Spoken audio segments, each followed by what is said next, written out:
এই উচ্ছেদৰ সময়ত আপোনাৰ হ'ব পৰা যিকোনো ক্ষতিৰ বাবে বন বিভাগ দায়ী নহ'ব।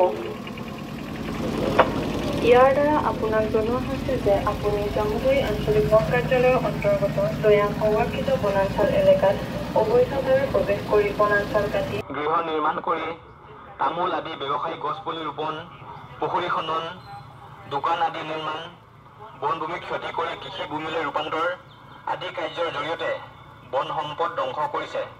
এই কাৰ্যৰ দ্বাৰা আপুনি অসম বন বিধি 1891 আৰু ইয়াৰ সংশোধিত আইন 1995 Assam forest regulation act 1891, amendment act 1995 ৰ দ্বাৰা 24 আৰু ধাৰা 25 সম্পূৰ্ণভাৱে উলংঘন কৰিছে।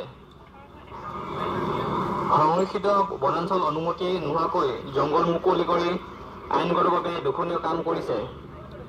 অসম বন বিধি 1891 দ্বাৰা 72 আৰু ইয়াৰ সংশোধিত আইন 1995 অনুসৰি অসম চৰকাৰৰ বন বিভাগক চৰকাৰী ভূমি সুৰক্ষাৰ লগতে বেদখল উচ্ছেদৰ কৰ্তৃত্ব প্ৰদান কৰা হৈছে।